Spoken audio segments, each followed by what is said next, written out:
how do you see what, or let me put it more specifically, what happened or what did you measure happening after India said that it put the treaty in abeyance? Is there a real difference today as compared to, say, 2 months ago? And then third, somebody has to ask the difficult question, is there anything that the Pakistani government is planning to do to get rid of militant outfits that are so convenient for India to blame Pakistan as a terrorist state?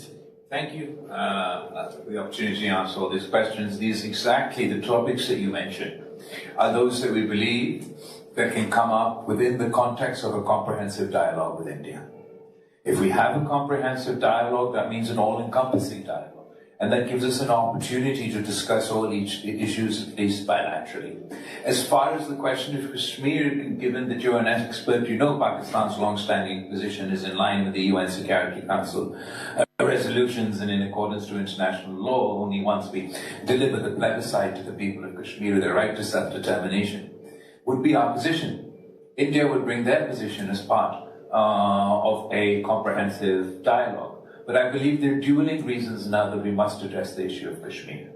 If India thought this was an internal issue, they have ensured that this never remains an internal issue. Not only because of the multilateral politics and the commitments to international law and what does the United Nations mean if we can decide that we're not going to apply whatever is inconvenient to us. Not least the promise that we in the international community has made to the people of Kashmir, not least because this is a legacy of partition left over by the colonial powers that still bleeds to this day, has led to wars in the past, and is providing the groundwork for the wars between us, India and Pakistan, even to this day. As far as indigenous terrorism is a challenge within India, it has become a root cause to the indigenous terrorism that was demonstrated in this last terrorist attack, particularly post-2019, where the policies of the state have become even more aggressive, repressive, and suppressive. They've moved away from their domestic commitments to the people of Kashmir. In that circumstance, what you're doing is you're creating the perfect environment to breed indigenous terrorism, and that indigenous terrorism will challenge India in a way that no cross-border terrorism ever could. And instead of addressing this issue, we're ignoring the issue and making it worse. If we don't find a solution for Kashmir, and the situation on the ground continues to deteriorate, then the environment is created, and the new youth in Kashmir will form the cannon fodder for the terrorist organizations of tomorrow that will continue to perpetuate these attacks. Before I go into the water, I'd like to sidestep onto the terrorist question. As far as what Pakistan has done, now the militant groups that exist on Pakistani soil are a result of the Cold War politics and the geopolitics of the 1980s. Every single group that you can name today, every single one, there's not one that's out of this orbit. Be it Al-Qaeda, be it the Taliban, be it these groups that are of concern to the Indian government. That's the groups of concern to the Indian government. All of them are a result, are the hangover, are the leftover elements of the Afghan jihad ecosystem in Afghan 1. That decision to set up this network of what was called at the time freedom fighters, who were dubbed at the time as the great Mujahideen, fighting the moral war of the West against the evil Satan. Evil Satan then was the Soviet Union. These were the same people who were invited to the White House by Ronald Reagan, and he declared that these are the moral equivalent to our founding fathers.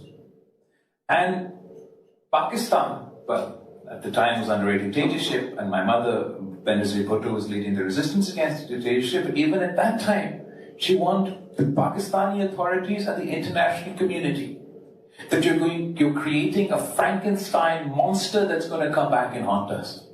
And that Frankenstein monster came back and haunted the US at 9/11, well, in the entire world. Pakistan is part of the international coalition targeted Al-Qaeda, targeted the Taliban. Well, now the Taliban is off the list, God knows what the definition is over there. Targeted other organizations, reoriented our entire infrastructure of our state to treat some groups which we previously considered as allies as now terrorist organizations. That reorientation was a difficult and bloody process. The political leadership of the country across the board have now developed a consensus, but this consensus wasn't always there. We fought politically against these terrorists on the political battlefield by challenging them politically, and resulted in losing our lives, changing the state policy on the political front.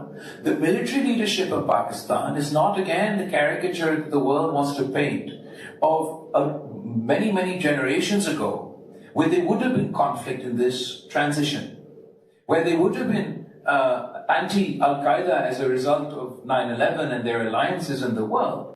But when you got down to the officers and the individuals who fought the wars alongside, who used to be the Mujahideen, they may have been grey area. Now, the military leadership in Pakistan have come up through the ranks while combating these terrorists on the front lines. They fought them in Swat, they fought them in South Waziristan, they fought them in North Waziristan.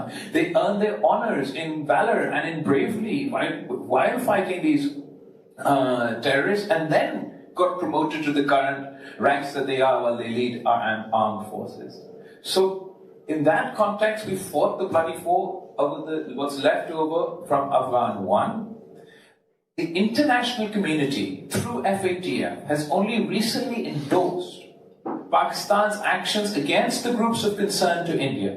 So we've lived up to international scrutiny of the FATF that endorsed Pakistan's actions against the LET and other groups, and have approved the actions that Pakistan has taken. And we've gone from the grey list to the white list because they believe that those actions are worth